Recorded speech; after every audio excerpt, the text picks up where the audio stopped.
Estimados colegas, boa tarde a todos. A Delegação de Braga da Ordem dos Advogados organiza hoje mais uma webconferência subordinada ao tema Medidas excepcionais no âmbito do Covid-19 em matéria de arrendamento. Para o efeito, contamos com a honrosa presença da doutora Maria Santa Marta, a quem agradeço em muito e em representação da Delegação de Braga da Ordem dos Advogados, ter gentilmente aceito o nosso convite e vir aqui partilhar connosco o seu conhecimento. Como moderadora nesta sessão, contamos com a presença da doutora Elizabeth Rebelo, ilustre colega, advogada nesta comarca de Braga, que exerceu também funções como vogal desta delegação no triênio que antecede, gentilmente aceitou o nosso convite para moderar esta webconferência. Passo então e de imediato a palavra à doutora Elizabeth Rebelo. Doutora, faz favor. Muito obrigada, ilustre colega, doutora Ana Santos, que gentilmente me endereçou este convite para moderar esta webconferência subordinada ao tema das medidas excepcionais no âmbito do Covid-19 em matéria de arrendamento. Muito me orgulho deste convite e agradeço a presença de todos os colegas desde já. Como oradora temos então a nossa ilustre colega, a doutora Maria Santa Marta, que é sócia e responsável do escritório Sítio no Porto da Sociedade de Advogados CCA. Possui uma vasta experiência ao longo de mais de 20 anos no acompanhamento de transações nacionais, internacionais e cross-border de corporated, MIA societário e contratos de imobiliário. A sua vasta experiência inclui ainda a representação de investidores institucionais, fundos de investimento, promotores e empresas de private equity. Assim sendo, passarei a palavra desde já à nossa ilustre colega, a excelentíssima senhora doutora Maria Santa Marta. Muito obrigada, muito boa tarde a todos. Queria fazer um agradecimento à doutora Ana Santos e à Delegação de Braga da Ordem dos Advogados pelo honroso convite que me foi endereçado. Queria também cumprimentar a doutora Elizabeth Rebelo, moderadora desta sessão, e que eu não tive o prazer de ter conhecido, mas que já estivemos aqui a trocar umas palavras e um momento de convívio bastante simpático.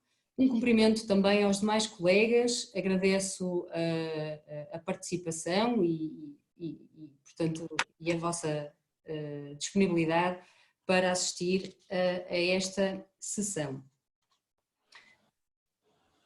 Vou partilhar aqui um PowerPoint que eu fiz, que acho que é mais fácil de seguir a apresentação. Não sei se me conseguem ver e a apresentação também. Sim. Muito bem. Portanto, o tema que me traz aqui é de facto as alterações ao regime do arrendamento urbano na sequência do estado de emergência que foi decretado no passado dia 18 de março deste ano, em vista da situação de emergência de saúde pública ocasionada pela epidemia da doença Covid-19. Ora bem, este estado de emergência trouxe diversas medidas de caráter excepcional e urgente, tais como a suspensão obrigatória das atividades de comércio e retalho e de prestação de serviços em estabelecimentos abertos ao público, diversas limitações impostas ao acesso aos estabelecimentos de restauração e similar, limitações na livre circulação de pessoas, e é neste contexto que se percebe claramente, ninguém deixa de notar, o forte impacto negativo que esta suspensão e estas limitações trouxeram para a atividade económica. E com isto, naturalmente que quer empresas, quer os seus trabalhadores sentem este impacto, uns com quebras de produção brutais, outros, os trabalhadores, muitas vezes afetados pelos regimes do layoff ou mesmo sendo despedidos. Ora, obviamente que uma das preocupações por quase a grande maioria destas empresas e destes trabalhadores tem o seu direito à habitação é assegurado através de contratos de arrendamento e, no fundo, a perda de rendimento tem naturalmente impacto na situação dos arrendamentos. Muitas das vezes poderão ver-se numa situação de estar impedidos ou de estar com sérias dificuldades de proceder ao pagamento das rendas. E, portanto, foi neste contexto e para evitar que as consequências da falta de pagamento das rendas e todos os desequilíbrios daqui emergentes para ambas as partes, que foi lançado a Lei número 1A 2020 de 19 de março, alterada depois pela Lei 4A de 6 de abril. Doutora Maria, peço desculpa interrompê-la. Não sei se já está a projetar algum PowerPoint. É que eles não se vêem na tela. Ah, pois. Espera aí só um segundo. Esteve muito bem e eu até pensei que não estivesse ainda a projetar, mas agora pareceu-me de repente que já estaria a projetar alguma coisa. Sim. Isso mesmo, agora já vejo aqui partilhar a tela. Já conseguem ver? Agora sim. Ok. Peço desculpa. Não faz mal. Muito obrigado. Como estava a dizer, peço desculpa mais uma vez. No âmbito, neste contexto são lançadas medidas de caráter portanto, as medidas que eu estava a referir, que foram aprovadas pela Lei número 1A 2020, alterada pela Lei 4A 2020, no fundo dispõe o seguinte: durante a vigência das medidas de prevenção, contenção, mitigação e tratamento da infecção epidemiológica e até 60 dias após a respectiva cessação, ficam suspensos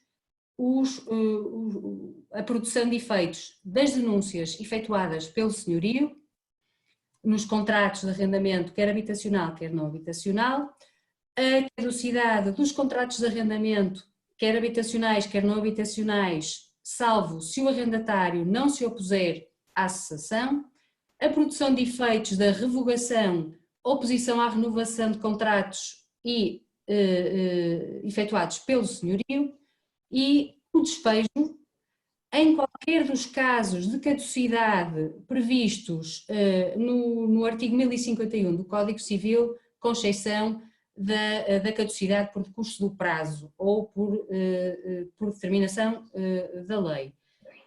Fica também, isto se o termo do prazo, que é, como sabem, o 1053 dispõe que a desocupação teria que ocorrer no prazo de 6 meses, se ocorrer durante este período de tempo. Fica também suspensa a execução de hipotecas sobre imóveis que constituam habitação própria e permanente do executado. Ainda, até que a cessação da situação excepcional se mantenha, são suspensas as ações de despejo, os procedimentos especiais de despejo e os processos para entrega de coisa imóvel arrendada quando o arrendatário, por força da decisão judicial final a proferir, possa ser colocado em situação de fragilidade por falta de habitação própria ou por outra razão social imperiosa.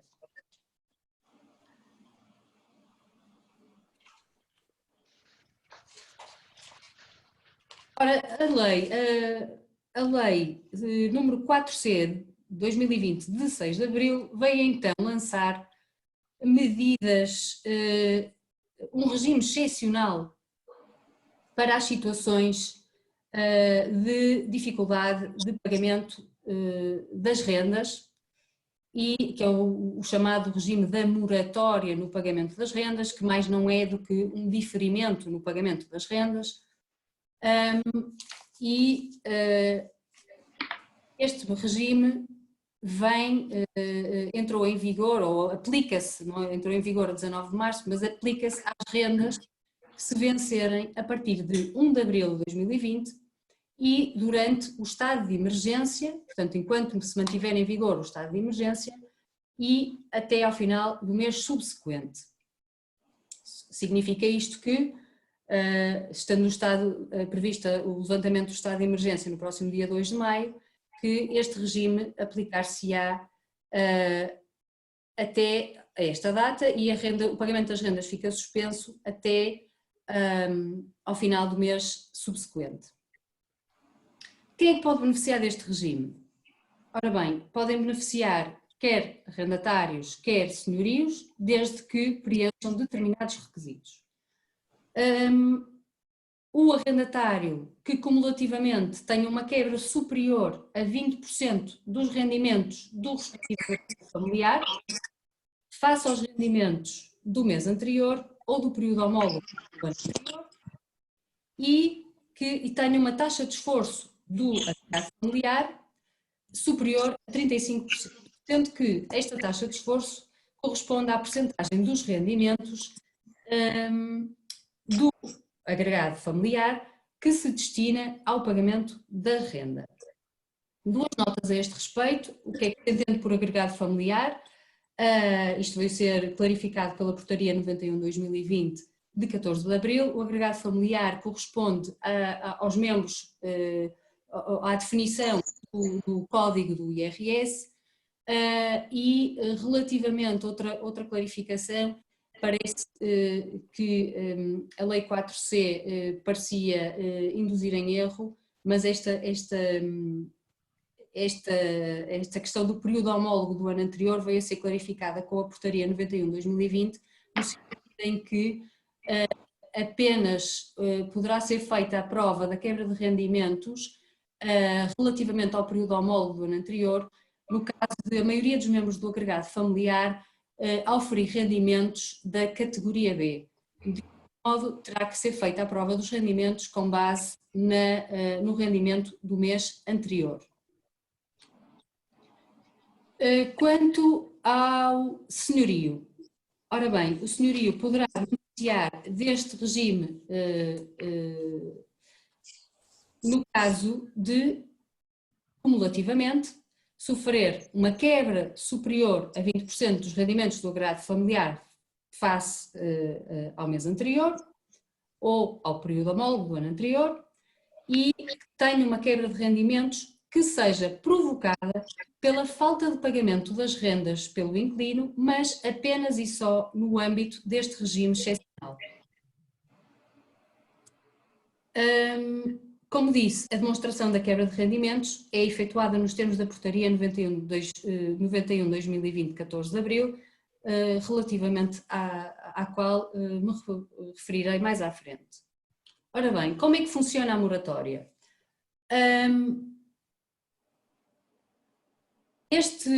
No fundo, como disse há pouco, não se trata daqui de uma carência no pagamento de rendas, mas apenas um diferimento no pagamento das rendas, no sentido em que o valor das rendas vencidas e não pagas durante este período do estado de emergência terá que ser pago a partir do mês subsequente ao fim do termo do estado de emergência, e tem que ser pago no prazo máximo de 1 ano, em prestações mensais que não sejam nunca inferiores a 1/10 do valor total em dívidas. E este montante terá que ser pago juntamente com a renda mensal que é devida em situações normais.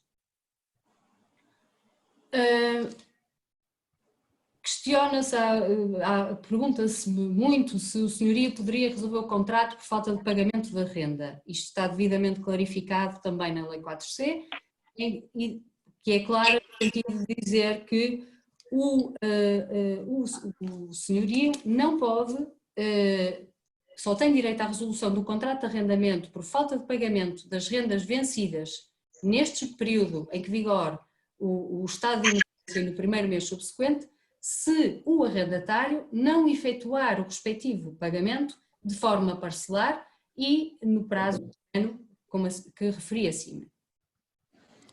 Ora bem, quais é que são os prazos que deverão ser cumpridos? O arrendatário que queira beneficiar deste diferimento no pagamento das rendas, terá que informar o senhorio por escrito e até 5 dias antes do vencimento da primeira renda, relativamente à qual pretenda esta carência ou este diferimento, de que terá que informar que pretende beneficiar deste regime, tendo que juntar igualmente a documentação comprovativa nos termos da Portaria 91/2020, de 14 de abril.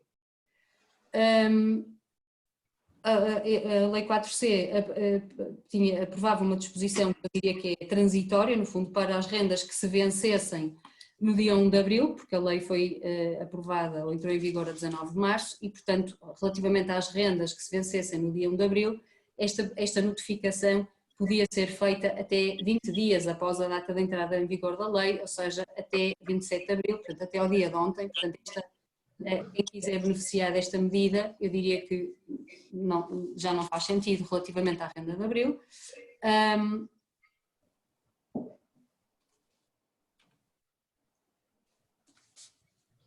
E depois, a alternativa portanto, o arrendatário poderá ainda beneficiar de apoio financeiro nos termos que eu vou referir à frente. Mas voltando um bocadinho à mecânica, como é que é o procedimento desta comunicação?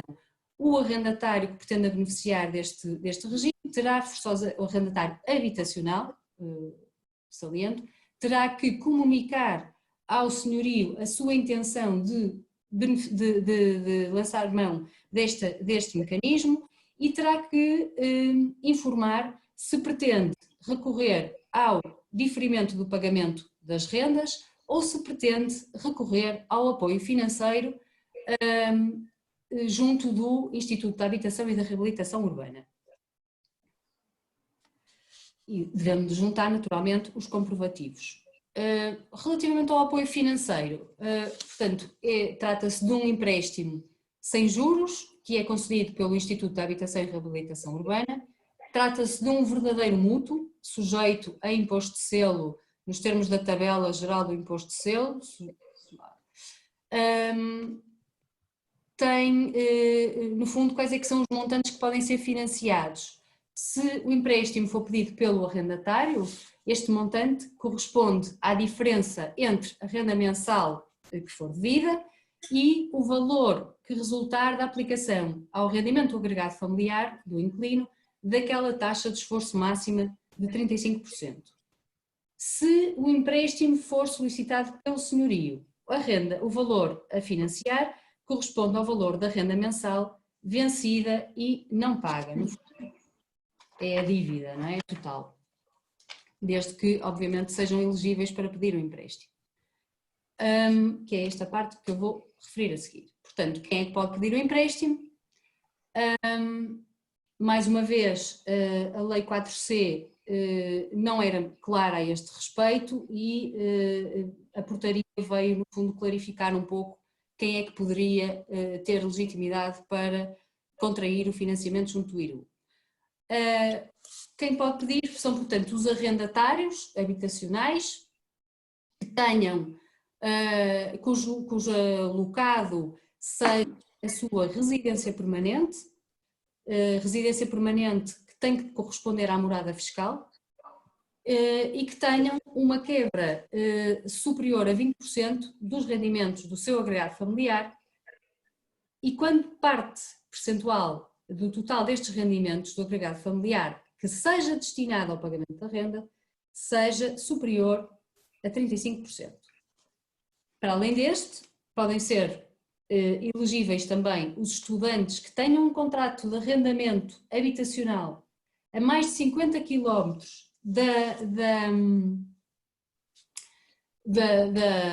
da morada do seu agregado familiar, e desde que este contrato tenha sido celebrado para frequência de estabelecimento de ensino e que o agregado familiar tenha uma perda de rendimentos de 20% e também quando a taxa de esforço do agregado familiar destinado ao pagamento da renda seja superior a 35%. Poderão também beneficiar deste empréstimo os fiadores de arrendatários habitacionais que sejam estudantes e que não tenham rendimento do trabalho, portanto, que não sejam trabalhadores.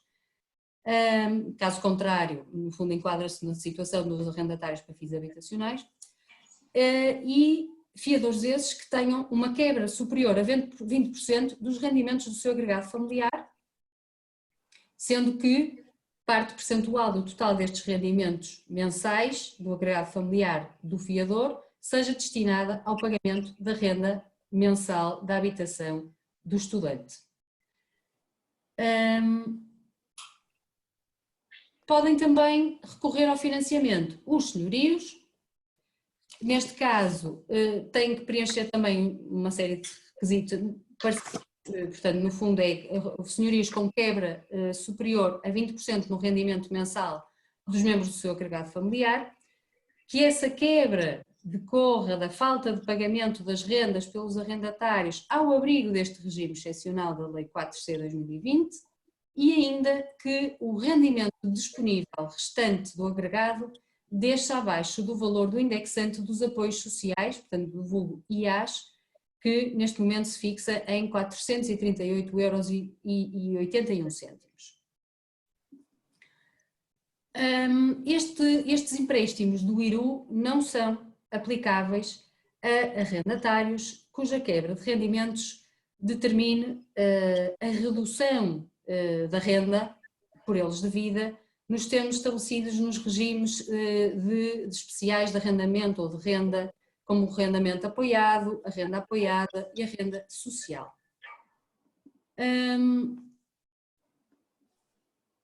Surgem aqui questões, várias questões que eu poderia lançar aqui para cima da mesa, por exemplo, perceber relativamente aos senhorios, apesar de eles terem direito a recorrer ao financiamento, o que é que acontece, ou a partir de quando é que o senhorio poderia beneficiar deste financiamento? Será que ele tem que aguardar pela comunicação do inquilino de que não vai pedir o financiamento ao IRU, apenas de que vai optar pela via do diferimento do pagamento das rendas? Será que tem que esperar que o inquilino, optando pelo diferimento do pagamento das rendas, será que tem que esperar que o inquilino pague as prestações em dívida no tal prazo de 12 meses a contar do termo do mês seguinte ao termo do prazo de emergência? Isto não, para mim não é claro, e se algum dos colegas tiver alguma ideia relativamente a isto, também acho que seria interessante para o debate. Portanto, o procedimento e as condições de apresentação dos pedidos, no fundo, estão regulados no do IRU, que entrou em vigor a 14 de abril e que está divulgado no portal da habitação. Talvez, não sei se faz sentido estar a amassar-vos com estes pormenores mais procedimentais, mas deixo só algumas, no fundo, algumas condições relevantes relativamente e que estão vertidas neste regulamento, que tem que ver com os montantes máximos financiados, esses eu já os referi há pouco, não é? Tem que ver com as datas de disponibilização do empréstimo. De facto, o empréstimo é disponibilizado numa base mensal, até ao dia 30 do mês anterior ao de cada renda que seja devida. Já referi que o empréstimo não é remunerado, portanto, e os beneficiários, portanto, os arrendatários e os fiadores beneficiam de um período de carência de capital até ao dia 31 de dezembro de 2020, portanto, só começarão a reembolsar o empréstimo a partir de janeiro de 2021 e este reembolso é efetuado em prestações mensais iguais e sucessivas de valor correspondente a 1/10 da renda mensal, exceto a última, que corresponderá ao montante residual, e portanto que se vencerão numa base mensal no primeiro dia útil do mês seguinte ao do termo do período de carência. Já dei a nota de que estão sujeitos a imposto de selo nos termos gerais, da tabela geral do imposto de selo. O reembolso do empréstimo feito pelo senhorio é efetuado em 12 prestações mensais e iguais, de valor correspondente a 1/10 do montante total do empréstimo e vence igualmente no primeiro dia do mês subsequente ao da última utilização. Os pedidos são apresentados por via eletrónica no portal da habitação. Relativamente ao arrendamento não habitacional, o decreto 2A/2020, que agora é o decreto 2B/2020, porque revogou o 2A de 2 de abril, determina que o encerramento de instalações e estabelecimentos ao abrigo do mesmo não pode ser invocado como fundamento de resolução, denúncia ou outra forma de extinção de contratos de arrendamento não habitacional ou de outras formas contratuais de exploração de imóveis, nem como fundamento de obrigação de desocupação de imóveis em que os mesmos se encontrem instalados. Ora, neste contexto, é também aprovada medida, portanto, é também atribuído aos arrendatários locados para fins não habitacionais a possibilidade de diferir o pagamento das rendas. Note-se que não é dada a possibilidade aos arrendatários para fins não habitacionais de beneficiar de qualquer tipo de financiamento da linha do IRU. Quanto ao tema da moratória no pagamento das rendas, quem pode beneficiar são os tais estabelecimentos destinados à atividade de comércio e retalho e de prestação de serviços encerrados ou que tenham as suas atividades suspensas por determinação legislativa ou administrativa, e esta determinação era a tal determinação do decreto 2A, que depois foi revogado e passou a 2B, que é uma extensa lista de atividades que têm que ser encerradas ou suspensas, e os estabelecimentos de restauração e similares, mesmo que façam vendas take-away, no fundo é confecção destinada a consumo fora do estabelecimento ou entrega ao domicílio. Como é que funciona a moratória? Em moldes semelhantes, portanto, o arrendatário não tem que fazer prova de rendimentos, neste caso, ele apenas pode diferir o pagamento das rendas vencidas nos meses em que vigore o estado de emergência e no primeiro mês subsequente, tendo que os pagar nos 12 meses posteriores ao término desse período em prestações mensais não inferiores a 1/10 do montante total e montante esse em dívida que terá que ser pago juntamente com a renda do mês em causa. O senhorio pode resolver o contrato por falta de pagamento das rendas? Pois a lei também regula esta situação. A falta de pagamento das rendas que se vençam durante este período e no tal mês subsequente não pode ser invocada como fundamento de resolução, denúncia ou qualquer outra forma de extinção dos contratos, nem como fundamento da obrigação de desocupação dos imóveis. E também não podem ser exigidos aos inquilinos quaisquer penalidades que tenham por base a mora no pagamento das rendas que se vençam neste período, não é? Os tais 20% de indemnização que se prevê, que está previsto no regime geral da mora do Código Civil.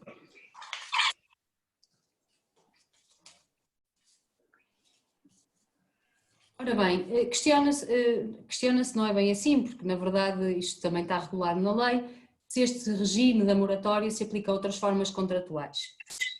De facto, aplica-se, com as necessárias adaptações a outras formas contratuais de exploração de imóveis para fins comerciais, o que abrange então os contratos de utilização de loja em centro comercial, os contratos de cessão de exploração, os contratos de prestação de serviços, desde que relacionados com o uso de imóveis, entre outras formas, entre outros contratos atípicos.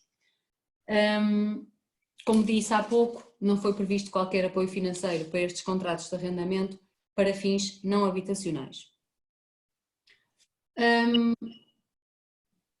Naturalmente que para além destas medidas, temos sempre a via da negociação para poder alterar, modificar as condições contratuais entre as partes, que deverá aliás ser sempre essa a via a privilegiar no caso em que os arrendatários ou os senhorios não sejam elegíveis ou não estejam abrangidos por este regime, e poderemos sempre aplicar o regime da impossibilidade temporária, por caso fosse a maior, ou mesmo alteração das circunstâncias para obter a modificação do contrato, ou em última instância, e aqui já bastante, por diversas vezes também já discutido, inclusive ontem o Dr. Raposo Sutil o fez de forma brilhante, a possibilidade de recurso à resolução do contrato, desde que verificados os requisitos deste regime legal do 437 do Código Civil. Para além das medidas que eu já elenquei, e aqui voltando um bocadinho, também apenas para completar no fundo, fechar o circuito do tema da mora, obviamente que não se aplica aqui o regime geral, o regime da mora previsto no Código Civil, no sentido em que quem beneficiar, quem tiver a possibilidade de recorrer a estas medidas não poderá ser penalizado, não poderá ser exigida a indemnização dos 20% pela mora no pagamento das rendas, nem poderá ser obviamente recusado o pagamento das rendas previsto no 1041 e portanto, para além disto, uma nota final para dizer que a cessação do contrato por iniciativa do arrendatário, naturalmente que no fundo faz precluir a aplicação deste regime, ou seja, se o arrendatário por sua iniciativa pretende cessar o seu contrato de arrendamento, todas as rendas que estavam em dívida terão obviamente que ser pagas de imediato ao senhorio. Eu tenho uma dúvida que agora, perante esta situação de levantamento do estado de emergência, mas o anúncio já, o pré-anúncio do decretamento de um estado de calamidade, em que as medidas ou as restrições de acesso aos estabelecimentos e até de funcionamento, o próprio modo de funcionamento dos estabelecimentos, as restrições de livre circulação, que, claro que a outro nível, mas que se manterão ainda de alguma forma, não sei se não seriam motivo suficiente para que estas medidas fossem prorrogadas durante esta situação de calamidade. É algo que teremos que esperar para ver, mas que de facto a situação dificilmente se alterará nos próximos meses, eu diria. Muito obrigada a todos e fico disponível para responder às questões que queiram colocar. Ora, muito obrigada, doutora Maria Santa Marta, pela brilhante e clara exposição. Penso que ficamos todos muito mais enriquecidos com os seus conhecimentos relativamente a estas medidas excepcionais no âmbito do Covid-19 em matéria de arrendamento. Temos, de facto, aqui várias questões, foram surgindo inúmeras ao longo desta brilhante exposição. que passarei então a lê-las e se a colega puder então disponibilizar-se para responder, beneficiaremos todos com tal.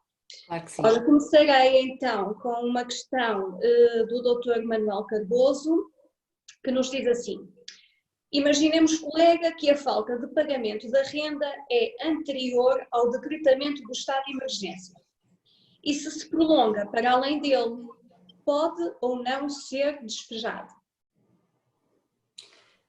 Eu diria que para já a situação é a seguinte: se havia já uma situação de mora anterior ao início de vigência do estado de emergência, eu entendo que a mora aplicar-se-á a esta situação o regime geral do Código Civil.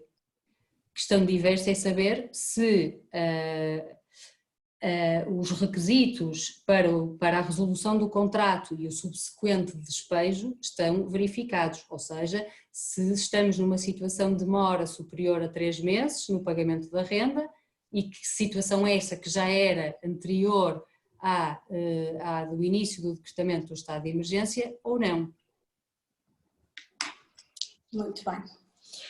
Temos então aqui outra questão do Dr. Arlindo Pinto, que nos questiona: e se não pagar uma das prestações dentro do período dos 12 meses? O que pode acontecer?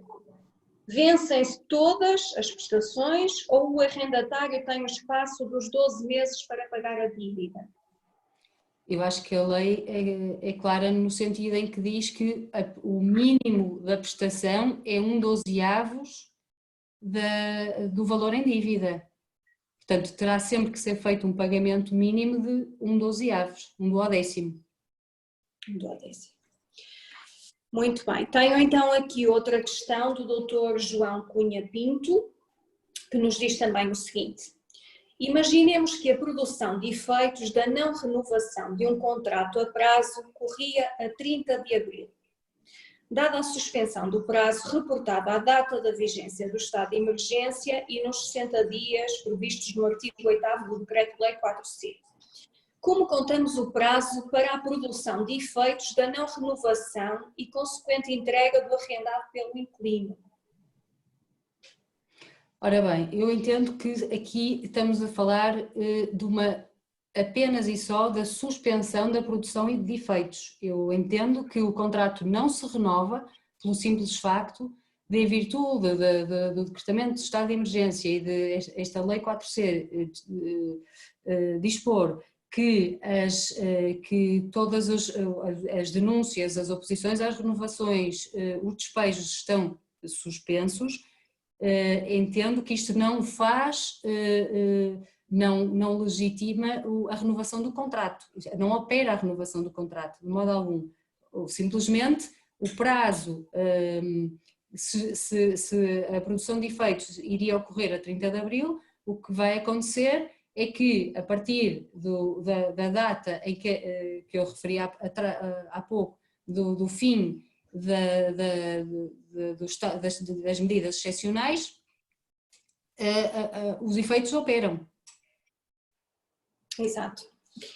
Temos aqui uma colega, também a doutora Célia Moraes, que apresentou uma solução à questão que foi apresentada, que foi aqui indicada pela doutora Maria Santa Marta, que nos diz o seguinte: que relativamente à questão colocada pela palestrante, considero que, para obviar à referida dívida e de modo preventivo, se o senhorio reunir as demais condições previstas na Lei 4C de 2020 para solicitar o empréstimo ao IRU, deve elaborar uma comunicação escrita solicitando ao arrendatário que, de modo explícito, caso este ainda não tenha feito, venha informar se vai recorrer ao empréstimo do IRU ou não. Concorda, senhora palestrante? Sim, tendo a concordar, sim. Sim. Muito bem, tenho aqui então outra questão da doutora Otília Rodrigues, que nos pergunta se a comunicação do arrendatário terá de ser enviada por carta registada ou se poderá ser por e-mail. A Portaria 91/2020 veio precisamente regular esta situação. O artigo 9º vem dispor que as comunicações entre os arrendatários e os senhorios, e se for o caso para o IRU, são preferencialmente realizadas por correio eletrónico. Ora, relativamente a isto, até se pode colocar aqui uma questão de hierarquia de leis, no sentido em que, como é sabido, o NRAU, a Lei 6/2006, portanto é um regime que é aprovado por lei, regula as formas das comunicações entre as partes e, neste caso, a forma da comunicação, nos termos do artigo 9º, seria por carta registada com aviso de recepção. A portaria, que é hierarquicamente, portanto, é inferior à lei, porque deve ser utilizado preferencialmente o correio eletrónico. Eu percebo naturalmente a bondade deste dispositivo normativo, ou seja, neste contexto de limite da circulação de pessoas quer dizer, é perfeitamente compreensível que o meio de comunicação mais fácil será o correio eletrónico. Agora, eu diria que há cautela, eu não sei até que ponto, por um lado, até que ponto é que as pessoas todas terão acesso a correio eletrónico, por outro lado, acho que deveria ser privilegiado de facto a carta registada com aviso de recepção, porque a lei também não é esta disposição, a portaria, o artigo 8º da portaria, também não impõe que seja por correio eletrónico, diz apenas que devem ser preferencialmente realizados por correio eletrónico. Portanto, se fosse um cliente meu, eu recomendaria que o fizesse por carta registada com aviso de recepção. Por cautela, não é? Como já estamos habituados. Colega, temos então aqui o Dr. Nuno Lopes também a questionar quais as garantias exigidas pelo IRU ao pedido de financiamento dos senhorios. Existe algum pedido de garantias? De acordo com o que eu vi, quer da portaria, quer do próprio regulamento do IRU, não é exigido qualquer tipo de garantia. Temos aqui um colega que acabou de responder que sim, que são exigidas garantias. Ai, são? Também não especificou. Pois, mas... Pelo conhecimento que tem, não são exigidas quaisquer garantias. São ou que não são? A colega está a dizer que pelo conhecimento que tem, que não são exigidas, não é? Pronto, temos aqui uma outra questão de uma Maria de Fátima, uma colega Maria de Fátima Pinto, que questiona que se um arrendatário de um contrato para fim não habitacional for uma sociedade, beneficia deste regime? Se a base é o rendimento do agregado familiar? Pode só repetir a questão? Portanto, é um contrato para fim habitacional? Não habitacional. Certo. Se o arrendatário de um contrato para fim não habitacional for uma sociedade, beneficia deste regime? Do regime provavelmente da moratória, também a colega não é específica. Aí a questão tem que ver com a legitimidade. Se for uma entidade que está dentro daquela lista de entidades com atividade suspensa, ou se for um estabelecimento de restauração e similares, como eu referi há pouco, nesses casos não tem que haver quebra de rendimentos. Não tem que haver quebra. Tem que haver e quebra o colega de está a rendimentos. perguntar, e se a base continua a ser o rendimento do agregado familiar?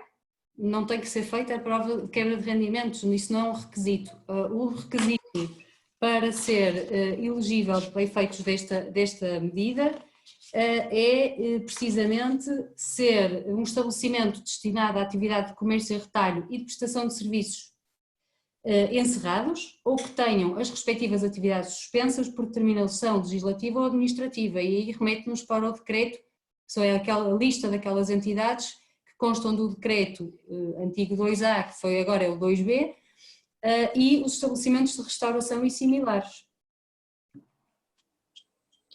Muito bem, eu tenho aqui imensas questões, não sei se a colega ainda está na disponibilidade de responder a mais algumas. Sim, eu posso. Irei fazer aqui alguma seleção que já não consegui estar aqui a escrever todas.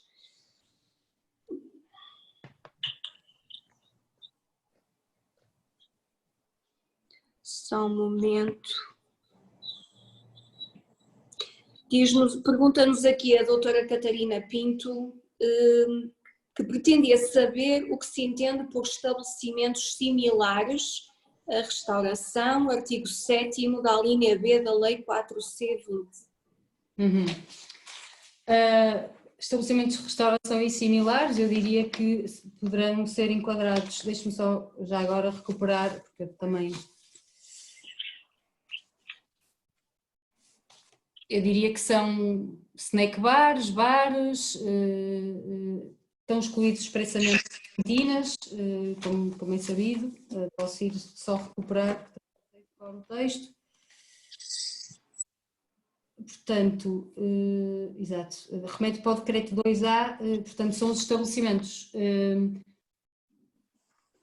que esteja nos termos do decreto 2A 2020, portanto temos que ir, é aquela lista que consta deste decreto 2A, que agora é o 2B, mas que é uma lista vasta que tem um anexo de atividades de restauração, mas posso dizer restaurantes e similares, cafetarias, casas de chá e afins, bares e afins, bares e restaurantes de hotel, esplanadas, etc. Sim, penso que já respondeu aqui à questão da colega. Tenho uma outra questão de um participante anónimo que nos coloca a seguinte questão.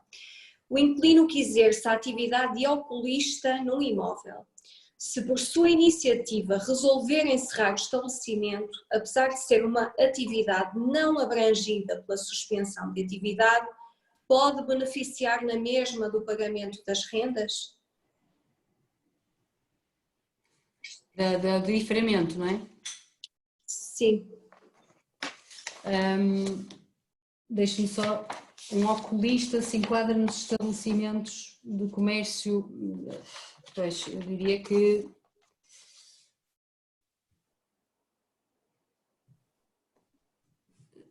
pois tem alguma dificuldade em enquadrar neste diploma. Pois, uma vez que voluntariamente encerrou uma atividade quando não teria que o fazer, não é? Pois, tem alguma dificuldade. Mas vou tentar retirar aqui algumas questões ainda, que como eu digo são imensas. Ora, uma doutora Cristina Almeida que nos pergunta o seguinte: cara colega, no silêncio do arrendatário, deverá o senhorio enviar e-mail ao arrendatário questionando sobre qual a sua opção ou deverá aguardar a comunicação, sendo expectável que não o faça, já que está em mora desde março? Estamos a falar, basicamente, o que é que eu queria fazer? A colega não responde, não clarifica se estamos a falar de um arrendamento habitacional ou não habitacional. Não, não diz, não. Pronto, porque relativamente aos arrendamentos habitacionais, a lei 4... A colega agora esclareceu que seria habitacional, sim, acabou de responder. Okay.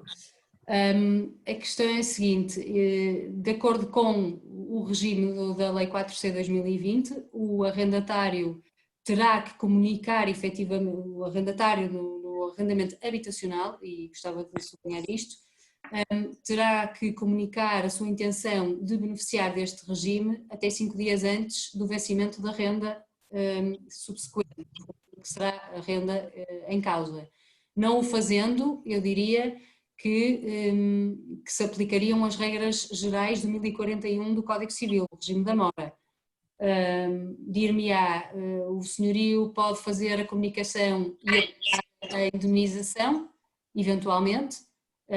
Eu diria que sim, e aguardar pela resposta, mas muito sincera, muito honestamente, eu acho que é perfeitamente defensável que se aplicam as regras gerais de 1041. Sim, muito bem.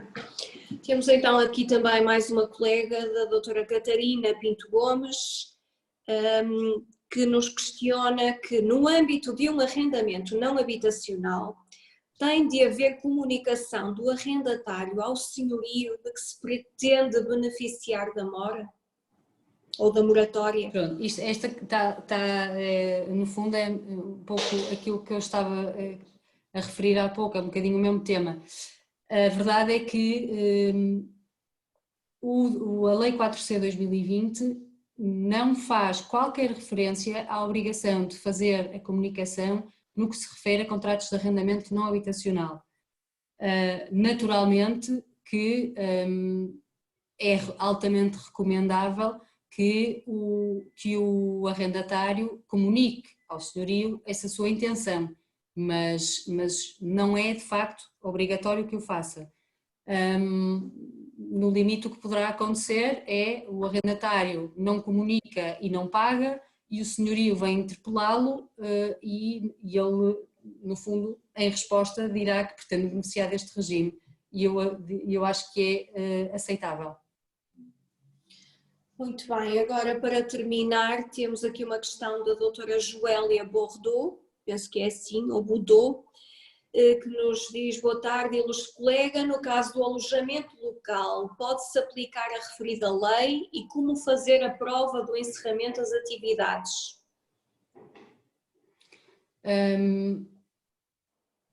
Ora bem, o caso do alojamento local eu entendo que sim, que está enquadrado no decreto 2A, agora 2B, que é uma atividade de prestação de serviços e, portanto, relacionada com o uso de imóveis e, portanto, eu diria que está enquadrado sim.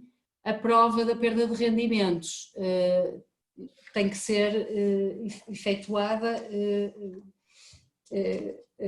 desculpe, não é perda de rendimentos porque isso nem sequer se aplica. O encerramento, eu acho que com certeza que um estabelecimento para encerrar terá que fazer uma qualquer comunicação e, portanto, a própria comunicação que está na porta, em termos, não sei como é que em termos destes estabelecimentos funciona, mas quer dizer, se não recebe, pode publicar nos sites, nos Airbnbs, etc., que os serviços estão temporariamente encerrados, tem que haver qualquer meio de prova que seja admissível, digo eu. Muito bem. Temos ainda agora aqui uma questão do Dr. Nuno Antunes Lopes, que nos diz, que nos questiona: a cessão de efeitos deste regime excepcional não termina apenas por via do decreto-lei? Não é muito explícito. Nós temos aqui dois tipos de medidas, como eu referi. As medidas, a produção de efeitos das denúncias dos contratos, a caducidade dos contratos, a produção de efeitos da revogação, a oposição à renovação, o despejo nos casos de caducidade e a execução de hipoteca, portanto, aquelas medidas tutelares do direito à habitação, no qual o arrendamento em geral e no qual o arrendamento se refere em particular, que estão previstas na Lei 1A 2020, alterada pela Lei 4A, estas medidas mantêm-se até durante a vigência das medidas de prevenção e contenção. Eu diria que a comunidade continua a enquadrar enquadrar como medidas de prevenção e contenção, naturalmente, e até 60 dias após a cessação destas medidas. Portanto, estas medidas ficam suspensas até 60 dias após o termo das medidas, no fundo, que têm estado a ser lançadas e que ainda estão em vigor, no sentido de prevenir ou mitigar a infecção, a propagação da infecção. Relativamente à mora, a este regime da mora em concreto, da Lei 4C 2020, esta é que se mantém apenas e só enquanto vigorar o estado de emergência e até ao fim do mês subsequente. Não sei se penso que sim, o colega também não foi muito explícito na questão. Acabou de entrar uma nova questão. Ilustre colega, qual a vantagem desta moratória se a mesma se mantém durante 1 ou 2 meses? E foi o Dr. Manuel Cardoso que acabou de a colocar. É melhor que nada, não é? Não, eu diria que no fundo foi, quer dizer, também, na verdade, eu percebo a pergunta, não sou legislador, eu percebo a pergunta, mas eu diria que numa situação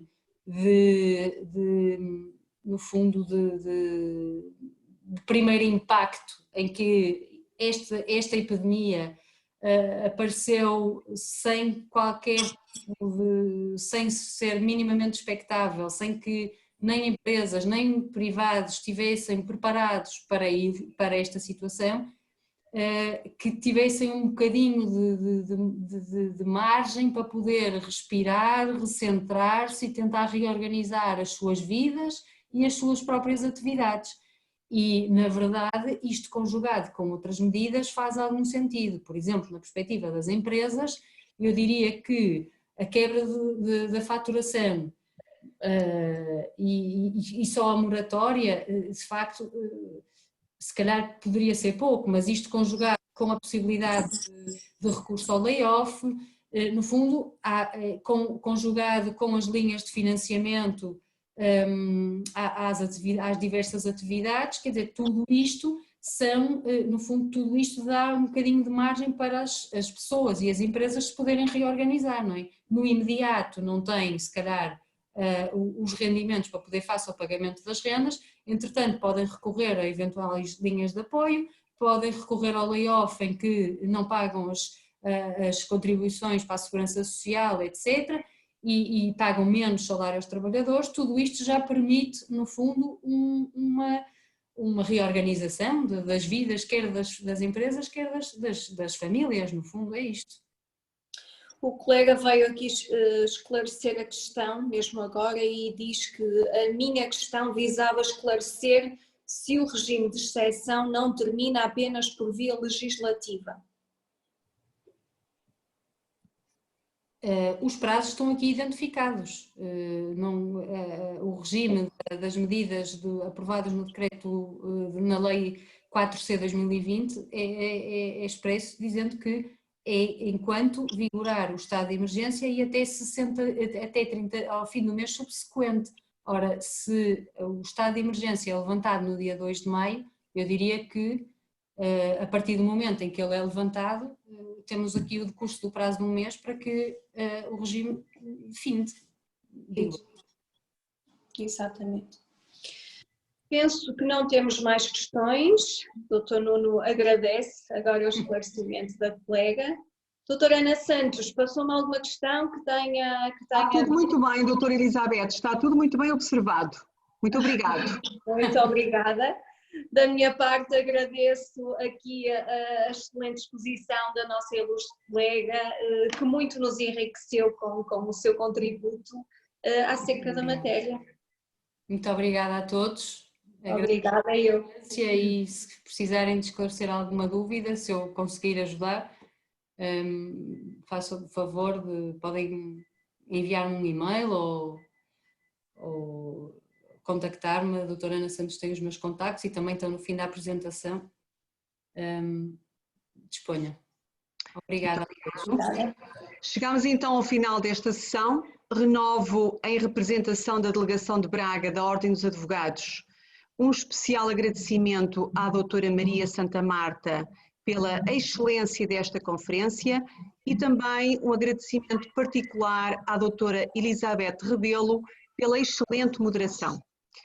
Relembro os ilustres colegas que esta sessão ficará alojada no nosso canal YouTube, onde se encontram também já disponíveis as sessões anteriormente realizadas. Na próxima quinta-feira, dia 30, iremos desenvolver mais uma webconferência para a qual contaremos com a presença do Dr. João Luz Soares e do Dr. João Mota da Costa, que irão abordar o tema Covid-19, medidas de apoio e insolvência 2.0. Muito obrigada a todos. Uma boa tarde. Obrigada. Obrigada.